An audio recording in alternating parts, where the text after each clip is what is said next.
Assalamu alaikum. Welcome everyone to my YouTube channel Online English Home Tutor. Unit 1 Lesson 2 নকশি কাঁথা। Unit 1-এ যে বিষয়ে আলোকপাত করা হয়েছে, ডিসকাস করা হয়েছে সেটা হচ্ছে এ গ্লিম্পস অফ আওয়ার কালচার, এক নজরে আমাদের সংস্কৃতি। আমরা বাংলাদেশি বা বাংলাদেশে বসবাস করি, আমাদের সংস্কৃতি বা কালচারটা অনেক সমৃদ্ধ। এই কালচার সম্পর্কে আমরা জানবো ইউনিট 1-এ। কিন্তু আজকের বিষয় হচ্ছে লেসন 2, ইউনিট 1 থেকে লেসন 2। এখানে আছে নকশিকাঁথা সম্পর্কে, অর্থাৎ Nakshi Kantha is a part of our culture. Nakshi Kantha হচ্ছে আমাদের কালচার বা সংস্কৃতির একটা অংশ। আমরা এখানে কিছু পিকচার দেখতে পাচ্ছি, যেমন এখানে bamboo float, one string musical instrument. আমরা জানি ওয়ান স্ট্রিং মিউজিক্যাল ইনস্ট্রুমেন্ট এর অর্থ হচ্ছে একতারা, আমরা বাংলাও বলতে পারি একতারা। এরপর আমরা দেখতে পাচ্ছি যে ওয়ান ডিশ কেক বা ফুড, আমরা দেখছি এক থালা খাবার বা কেক, কেক মনে হচ্ছে এরকম। And finally this is Nakshikantha. Today's learning outcomes, আজকে শিখন ফল। লার্নিং আউটকাম অর্থ হচ্ছে শিখন ফল। After we have studied this lesson we will be able to, এই লেসনটি বা এই ইউনিটটি শেখার পর বা পড়ার পর আমরা যে সম্পর্কে জানতে সক্ষম হব সেটা হচ্ছে লার্ন ভোকাবুলারি। আমরা সাজিয়েছি এরকম করে যে আমরা ভোকাবুলারি শিখব। ফার্স্ট পেপার হচ্ছে এমন একটি বই, যে বই থেকে আমরা খুব সহজে সুন্দর করে ইংলিশ শিখতে পারি। ইংলিশ শেখার প্রত্যেকটা মডিউলস এখানে দেওয়া আছে। এই জন্য আমরা ফার্স্ট পেপার বইটি বেশি বেশি রিডিং পড়ব, বাংলা অর্থ সহ জানবো এবং এর ভোকাবুলারিগুলো আমরা সিনোনিম অ্যান্টোনিম সহ পড়ার চেষ্টা করব। আমরা এখান থেকে ভোকাবুলারি শিখব। আজকে আমরা আরও শিখব reading passage with Bangla meaning. আমরা আজকে নকশিকাঁথা প্যাসেজটি ভালো করে বাংলা অর্থ সহ পড়ব। নেক্সট হচ্ছে আমরা রিডিং এমসিকিউ, অর্থাৎ আমরা এমসিকিউ শিখব। এমসিকিউ প্রশ্নগুলো কীভাবে অ্যান্সার করতে হয় এবং এর অর্থ বুঝতে পারলে আমরা ভালো মতন এমসিকিউ করতে পারবো। তো এমসিকিউ আমরা দুই ধাপে সাজিয়েছি, একটা হচ্ছে সিনোনিম অ্যান্টোনিম দিয়ে, আর একটি হচ্ছে মাল্টিপল চয়েস কোয়েশ্চন, যেগুলো থাকে মূলত প্যাসেজ নির্ভর। All information will given from the passage, এটা হবে আমরা প্যাসেজ থেকে সাজিয়েছি, যেটা পরবর্তী এমসিকিউ থাকবে যেটা। এরপর হচ্ছে অ্যান্সার দ্য ফলোইং কোয়েশ্চেন্স। আমরা ফলোইং কোয়েশ্চেন্সগুলো যে প্রশ্নগুলো থাকবে শর্ট কোয়েশ্চেন, এই শর্ট কোয়েশ্চেনগুলো আমরা সাজিয়েছি বোর্ড কোয়েশ্চেন সহ। আমরা বিভিন্ন প্রকার বা বিভিন্ন স্কুলের যে প্রশ্নগুলো আসে, বিশেষ করে টেস্ট অ্যানালাইসিস থেকে আমরা সাজিয়েছি এবং আমরা বোর্ড কোয়েশ্চেনগুলো থেকে সাজিয়েছি। এই জন্য আমরা খুব ভালো মতন এই প্রশ্নগুলো চর্চা করব। নেক্সট হচ্ছে বোর্ড কোয়েশ্চেন এক্সারসাইজ, যেটা বললাম এটা আছে। এরপর ভোকাবুলারি টেস্ট, আমরা যে শিখবো ওভারঅল প্যাসেজ শিখবো, শেখার পর আমরা এখান থেকে ভোকাবুলারিগুলো টেস্ট শিখবো, অর্থাৎ এই ভোকাবুলারি থেকে আমরা বাক্য তৈরি করব এবং এর অর্থ জানবো। ওকে, একটা ওয়ার্ড যখন আমরা শিখবো, একটা ওয়ার্ডের যখন অর্থ আমরা ভালো করে জানবো, তখনই আমরা সেই ওয়ার্ড দিয়ে একটা বাক্য তৈরি করব, যাতে আমরা সেই ওয়ার্ডের অর্থটা স্থায়ীভাবে আমরা মাথায় রাখতে পারি, অর্থাৎ আমাদের মনে যেন থাকে। ওকে, এই জন্য আমাদের উচিত প্রত্যেকটা ওয়ার্ড দিয়ে বাক্য তৈরি করা। ওকে, এখন আমরা চলে যাচ্ছি মূল বিষয়ে, লেসন 2 নকশিকাঁথা। আমরা দেখতে পাচ্ছি এখানে অনেকগুলো নকশিকাঁথা, অনেক সুন্দর চমৎকার। It's looks very gorgeous and very beautiful. And আমরা যে নকশিকাঁথাটা দেখবো, আমরা এখান থেকে একটা কালারফুল নকশিকাঁথা দেখতে পাচ্ছি এখানে। যে এই নকশিকাঁথা সম্পর্কে তোমরা অবশ্যই নিজের থেকে কিছু লেখার চেষ্টা করবে, নিজের থেকে লিখতে হবে এই নকশিকাঁথা সম্পর্কে। তোমাদের একটা কাজ দিলাম বা বলে রাখছি, তোমরা এই কাঁথাটা দেখতে কেমন কেমন দেখাচ্ছে, তোমার কাছে কেমন মনে হচ্ছে, এই বিষয়ে 2-4-5টা লাইন তুমি নিজের খাতায় লিখবে। ওকে, শুরুতে আমরা ওয়ার্ডস মিনিং বা শব্দার্থ শিখব। এই ওয়ার্ড মিনিংগুলো খুবই গুরুত্বপূর্ণ। যেমন আমরা প্রথমে দেখতে পাচ্ছি যে কুইল্ট, কুইল্ট অর্থ হচ্ছে লেপ বা কাঁথা। ম্যাট্রেস সিনোনিম হচ্ছে ম্যাট্রেস, সিনোনিম অর্থ হচ্ছে সমার্থক শব্দ। সমার্থক শব্দ, যে শব্দের অর্থ একই হবে। এই কুইল্ট অ্যান্ড ম্যাট্রেস দুটা শব্দের অর্থ কিন্তু একই। আর্টিস্টিক সুরুচিসম্পন্ন বা শৈল্পিক। কমার্শিয়ালি বাণিজ্যিকভাবে। ট্র্যাডিশনাল ঐতিহ্যগত, যাকে আমরা সিনোনিমস যদি বলি সেটা হবে কনভেনশনাল। ডিমান্ড চাহিদা, ওয়ান্ট বা নিড। নেক্সট হচ্ছে কালারফুল রঙিন, ব্রাইট, এম্বয়ডারেড নকশাকৃত, ডেকোরেটেড অর অ্যাডন্ট। প্যাটার্ন কারুকাজ, ডিজাইন। এখন আমরা প্যাসেজটি ভালো করে পড়ব এবং বাংলা অর্থ সহ বুঝবো। Nukshikatha is a kind of embroidered quilt. The name was taken from the Bengali word Naksha, which means artistic pattern. Nakshi Kantha হলো এক ধরনের নকশাখচিত কাঁথা। নামটি নেওয়া হয়েছে বাংলা শব্দ নকশা থেকে, যার অর্থ শৈল্পিক নিদর্শন, আর্টিস্টিক প্যাটার্ন, শৈল্পিক নকশা। হুইচ মিনস, যার অর্থ হচ্ছে, আমরা একটু ভালো করে ওয়ার্ডগুলো বুঝে নেই। দ্য নেম অফ টেকেন, নামটি নেওয়া হয়েছে from the Bengali world, Bangla শব্দ থেকে। এটা হচ্ছে প্যাসিভ বাক্য, এই বাক্যটা হচ্ছে প্যাসিভ। ওকে, তো আমরা ভেঙে ভেঙেও অর্থ করতে পারি। যেমন Nakshi Kantha is a kind of embroidery কোয়েল্ট, a kind of এক ধরনের, কাইন্ড মানে এখানে ধরন, দয়া বোঝায়নি। আমরা জানি কাইন্ড অর্থ হচ্ছে দয়া, কিন্তু এখানে কাইন্ড অর্থ হচ্ছে ধরন, প্রকার। It is a kind of traditional craft and is said to be indigenous to Bangladesh and West Bengal in India. আমরা দেখব যে কাইন্ড অফ আমরা অর্থ জেনেছি যে এক ধরনের, আর ক্রাফট অর্থ হচ্ছে কারুকাজ বা কারুশিল্প। অ্যান্ড এরপর আমরা দেখব যে ওয়েস্ট বেঙ্গল, ওয়েস্ট অর্থ কি পশ্চিম, ওয়েস্ট অর্থ হচ্ছে পশ্চিম, অর্থাৎ ওয়েস্ট বেঙ্গল পশ্চিম বাংলা, কোথাকার ইন্ডিয়ার।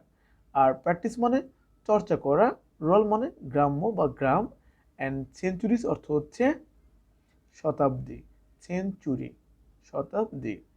তো এর অর্থটা কি হচ্ছে, বাংলাদেশ এবং ভারতের পশ্চিমবঙ্গের আদিবাসীদের মধ্যে এটি এক ধরনের ঐতিহ্যবাহী কারুশিল্প। শতাব্দী ধরে গ্রাম বাংলার এই শিল্পের চর্চা হয়ে আসছে।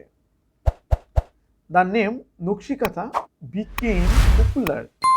নকশিকাঁথা নামটি জনপ্রিয়তা লাভ করেছিল বা জনপ্রিয়তা হয়ে পেয়েছিল আফটার দ্য পোয়েট জসিমউদ্দিনস পোয়েম নকশিকাঁথার মাঠ was published in 1929. Traditional kathas are made for family use. 1929 সালে কবি জসিমউদ্দিনের কবিতা নকশিকাঁথার মাঠ প্রকাশিত হওয়ার পর নকশিকাঁথা নামটি জনপ্রিয় হয়। পারিবারিক ব্যবহারের জন্য ঐতিহ্যবাহী কাঁথা তৈরি করা হয়। Old or new cloth and thread are used to make these quilts. Mymensingh, Jamalpur, Rajshahi, Faridpur, Bogura and Jashore are most famous for this craft. বলছে ওল্ড আর নিউ মানে পুরাতন অথবা নতুন, ক্লোথ মানে কি কাপড়, অ্যান্ড থ্রিড অর্থ হচ্ছে সুতা, আর ইউজ টু মেক দিস কোয়েল্টস কি করা হয়, এই কাঁথা তৈরি করার জন্য ব্যবহার করা হয়। আর এখানে ফেমাস অর্থ বিখ্যাত। তো আমরা অর্থটা ভালো করে দেখে নেই। এই কাঁথা তৈরিতে পুরানো বা নতুন কাপড় এবং সুতা ব্যবহার করা হয়। ময়মনসিংহ, জামালপুর, রাজশাহী, ফরিদপুর, বগুড়া এবং যশোর এই কারুশিল্পের জন্য সবচেয়ে বিখ্যাত। Now it is produced commercially, you can find them, তুমি এদেরকে খুঁজে পাবে ইন ম্যানি এক্সপেন্সিভ, অনেক ব্যয়বহুল হ্যান্ডিক্রাফট শপস, হস্তশিল্পের দোকানে ইন সিরিজ শহরে। The quilts are now in great demand, এই কাঁথার অনেক চাহিদা আছে। বিকজ অফ, এর কারণ হচ্ছে দ্য কালারফুল প্যাটার্নস, রঙিন কারুকাজ, অ্যান্ড ডিজাইন এবং ডিজাইন করা বা নকশা করা, এমব্রয়ডারিড অন দেম। এর অর্থগুলো দাঁড়াচ্ছে এরকম। এখন এটি বাণিজ্যিকভাবে উৎপাদিত হয়। আপনি শহরের অনেক দামি হস্তশিল্পের দোকানে এগুলি খুঁজে পেতে পারেন। রঙিন প্যাটার্ন এবং নকশার কারুকাজের কারণে এখন রঞ্জকগুলির প্রচুর চাহিদা রয়েছে, এই নকশিকাঁথার অনেক চাহিদা রয়েছে। আচ্ছা, কোশ্চেন নাম্বার 1 এমসিকিউ থাকবে, এখান থেকে আমরা উত্তর করব। Guess the meaning of the following words, কি করো আন্দাজ করো, গেস মানে আন্দাজ করা বা অনুমান করা, যে নিচে যে ওয়ার্ডগুলো থাকবে তার মিনিং বা অর্থের করতে হবে, কি অর্থ হতে পারে। And choose the correct meaning, এবং সঠিক মিনিংটাকে অর্থবহ শব্দটাকে কি করো বাছাই করো। ক্লোজেস্ট টু দ্য টেক্সট, যেটা দেওয়া থাকবে তার প্রায় সেম বা কাছাকাছি অর্থ যেটা হবে, সবচেয়ে কাছের যে অর্থটা হবে। যেমন কাইন্ড, এরপরে যে 4টা অপশন থাকবে সেখান থেকে এমন একটা শব্দ থাকবে যার অর্থ একই হবে কাইন্ডের মতো। যেমন এখানে আছে সিম্প্যাথেটিক, শর্ট, সিম্প্যাথি, বেনিভলেন্ট। এই কাইন্ডের অর্থ যায়, এখান থেকে এমন একটা শব্দ আসবে তারও অর্থ ঠিক তাই হবে, ক্লোজেস্ট মিনিং হবে, প্রায় সেম মিনিং হবে। ওকে, আমি তোমাদের অর্থ বলে দিচ্ছি না বা উত্তরও বলে দিচ্ছি না, তোমরা এখান থেকে উত্তরগুলো মিলাবা। কারণ হচ্ছে আমি তোমাদেরকে বলে দিচ্ছি যে উত্তরগুলো কি হতে পারে বা আমি কোনো উত্তরগুলো দিচ্ছি না, কারণ উত্তরগুলো আমি আমার ফেসবুক গ্রুপে দিয়ে দেব। এই ফেসবুক গ্রুপ থেকে তোমরা উত্তরটা মিলিয়ে নিতে পারবে। এছাড়া তোমরা কি করবে যে এর উত্তরটা তোমরা করবে, অর্থাৎ সবগুলো এমসিকিউর উত্তরটা করে ছবি তুলে অবশ্যই পোস্ট করে দেবে আমার ফেসবুক গ্রুপে। ওকে, সেখান থেকে দেখে আমি উত্তরগুলো ঠিক করে দেব। প্যাটার্নের অর্থ এবং এখানে যে অর্থটা আছে তার সাথে মিলে যাবে, এমন একটা অর্থ আছে যার সাথে মিলে যাবে। ওকে, ইন্ডিজিনিয়াস অর্থ এবং এখানে যেমন শব্দ আছে তার সাথে মিলে যাবে। আমরা সিনোনিম করেছি, সেই দিকে খেয়াল করলে কিন্তু আমরা এই অর্থগুলো বলতে পারবো, কোনটা উত্তর হবে সেটা আমরা বলতে পারবো। ট্র্যাডিশনাল, আমরা যদি ট্র্যাডিশনাল, আমরা যদি ভালো করে একটু খেয়াল করি সিনোনিম অ্যান্টোনিমের দিকে, তাহলে এর অর্থগুলো আমরা ভালো করে দিতে পারবো, অর্থাৎ এর উত্তরটা আমরা সঠিক করতে পারবো। এই জন্য আমাদের কি করতে হবে, সিনোনিম সহ পড়তে হবে। থ্রেড অর্থ এখানে দেওয়া আছে, তোমরা একটু ভালো করে খেয়াল করে নিবে। এরপর আমরা choose the best answer from the alternatives থেকে আমরা দেব the word Nakshikantha comes from the dash word. এখানে উত্তরটা দেওয়া আছে, তোমরা ভালো করে প্যাসটা অর্থসহ পড়ে তারপরে উত্তরটা করবে। Number B, Nakshikantha is a dash kantha. তো এখানে উত্তরটা কি হবে, তোমরা ভালো করে খেয়াল করো। নকশিকাথা ইজ রিলেটেড উইথ, কার সাথে বা কিসের সাথে সম্পর্কিত সেটা খেয়াল করো, করে উত্তরটা দাও। নাওয়াডেজ নকশিকাথা ইজ প্রডিউস, কেন এখন নকশিকাথা প্রডিউস করা হয় বর্তমানকালে, সেটা আমরা এখান থেকে উত্তর দিকে নিয়ে নেব। নকশিকাথা মাঠ ইজ রিটেন বাই, নকশিকাথা মাঠ কে লিখেছেন, এখান থেকে আমরা অ্যান্সারটা সঠিক অ্যান্সার তুলে আমরা ফেসবুক গ্রুপে দিয়ে দেব। এক্সট্রা প্র্যাকটিস, এগুলো তোমরা এক্সট্রা প্র্যাকটিস করবে, এই প্র্যাকটিসগুলো তোমাদের জন্য দেওয়া হলো। এখানে এই প্রশ্নগুলো বোর্ডের প্রশ্ন আছে, এছাড়াও আছে আমাদের এখানে বিভিন্ন যে টেস্ট পরীক্ষা আসা প্রশ্নগুলো সাজানো আছে, এখান থেকে তোমরা ভালো করে পড়লে তোমাদের পরীক্ষাগুলো 100% কমন পড়বে ইনশাল্লাহ। অ্যান্সার দ্য ফলোইং কোশ্চেন্স, আমরা এই প্রশ্নগুলো উত্তর করব। হোয়াট ইজ নকশিকাথা, নকশিকাথা কি? How long has the art bin practice, এই আর্ট বা এই শিল্পটি কতদিন যাবত প্র্যাকটিস করা হচ্ছে বা চর্চা হয়ে আসছে? Which areas R most famous for this craft, এই ক্রাফট বা এই কারুশিল্পের জন্য কোন অঞ্চলগুলো সবচেয়ে বেশি প্রিয় বা জনপ্রিয় বা বিখ্যাত? Why are the traditional kanthas made, কেন ট্র্যাডিশনাল কাঁথা তৈরি করা হয়?